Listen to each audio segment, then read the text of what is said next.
Welcome to my party, we're just getting started. A life is a dream or a nightmare scarring. Hand me a drink cause I think I'm going all in. Get me a shrink who can catch me when I'm falling. Cover up my scars, flip the handlebars. Crashing in my car, wake up in a bar. I'll be a superstar, just on my avatar. This world is so bizarre, empty out the reservoir.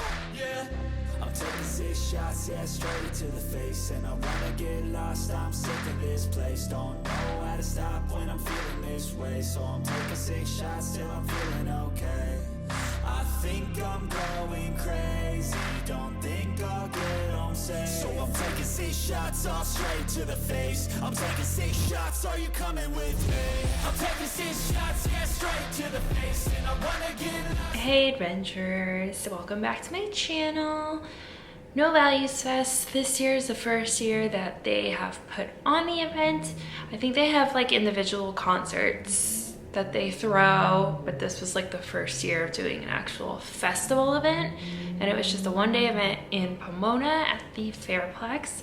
So it was actually a pretty big property. There were 2 smaller stages and then 2 main stages.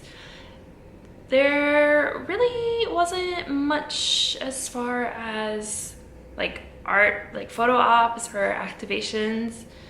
There's pretty much nothing to do except for like watching the music, drinking, eating, and then they had Vans pop up and they were doing kind of like thrift store vibes where they had like buckets and you would have to dig through the buckets, and they had set pricing for like t-shirts, jackets, shoes, stuff like that. And then Vans also had a skate ramp, so there were set times where there were people doing BMX and skateboarding. I guess Tony Hawk was there, I didn't see him. Other than that, there was nothing to even really look at, which is kind of lame, but I was working it this year. I was doing ADA, so I don't have the full attendee experience, but I did get some notes from online and heard some things people were saying at the actual festival. All right, so let's go over logistics. I'll throw the lineup here. It's a pretty cool lineup, a lot of really iconic bands. So for the GA tickets, it was $200, and that's just the one GA ticket and show day parking, which we'll get to. For GA Some Values, which is pretty much like GA Plus, $230, and that includes a GA ticket, 1 collectible pin pack, and show day parking. The pin pack is this right here. So it's like 4 little like regular pins, not enamel pins. Then we had GA More Values, and it was $250. It included a limited edition show t-shirt, dedicated entry line to the show, and preferred parking. And then this is the shirt that you get.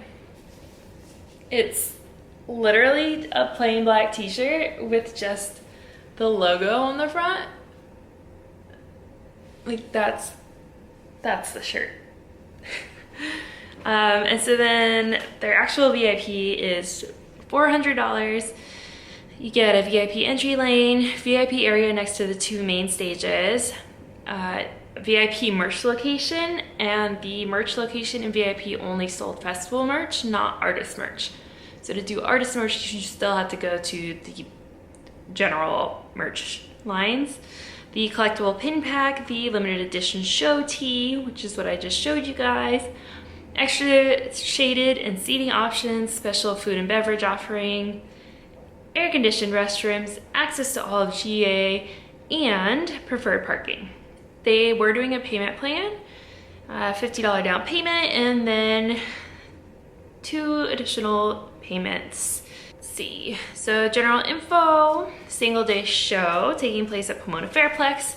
Venue opened at 11, curfew was at 11 p.m. So a 12-hour festival. It is all ages, which is interesting, always. Children 5 and under are free, but must be accompanied with a ticketed adult.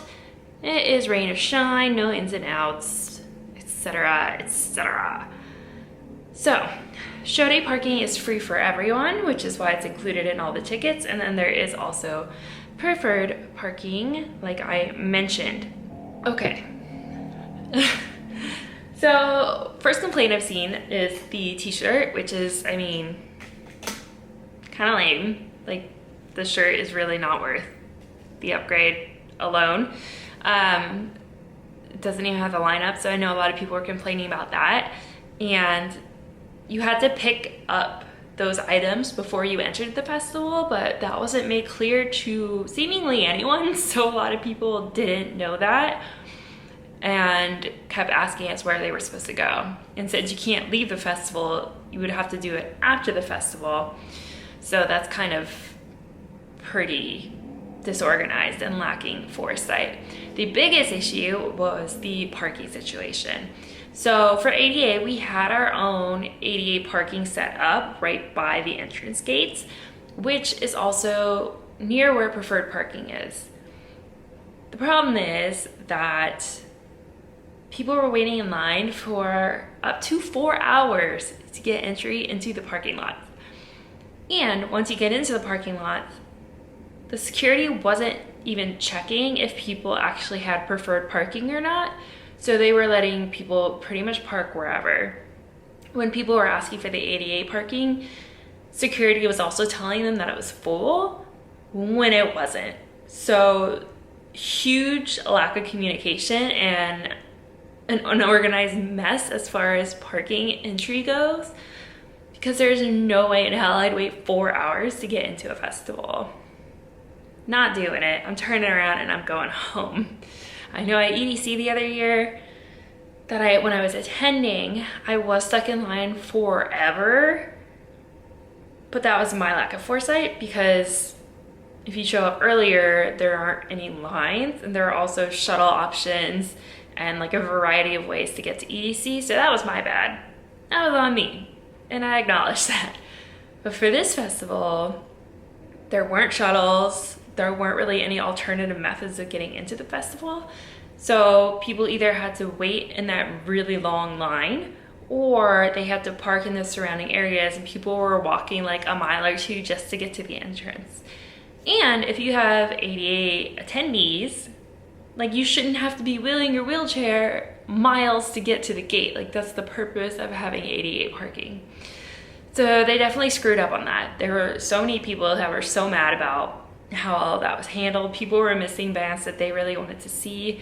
And it's not like people were even getting there late just to see like the headliners. These are people who were in line at like 11 a.m., like when gates open, to go park, and they weren't even getting into the festival until like 3 p.m., which is insane. Okay, so then when people were trying to leave, it was taking people like 2 hours to leave the parking lot, which is a little more standard if you have everyone leaving at the same time, but still, that sucks.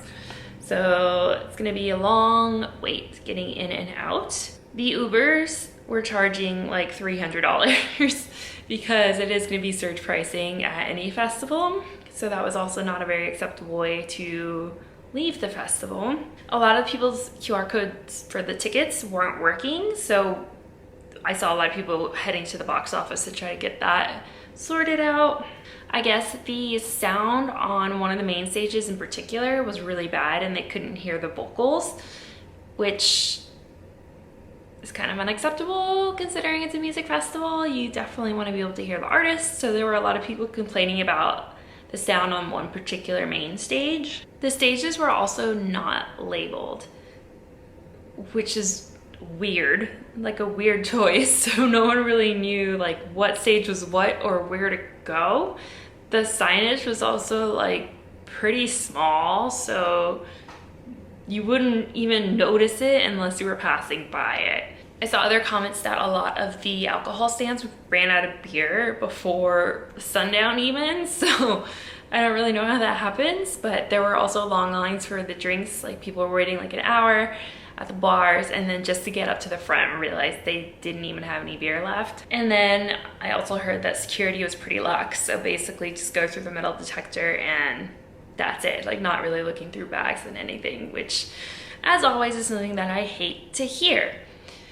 So I don't know. I think there are going to be a lot of people complaining, asking for refunds because, I mean, as they should. If you can't even get into the festival, that's a problem. I will be interested to see if they do it next year, and if they do, what kind of improvements they make. I did kind of just walk around to get the lay of the land and see everything they had to offer, but like I said, there really wasn't anything.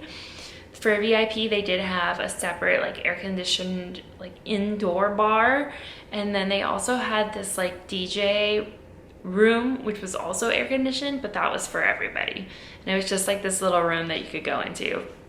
It was hella dark though, so it's like not cute or interesting. It was just like a really dark room with a DJ in it.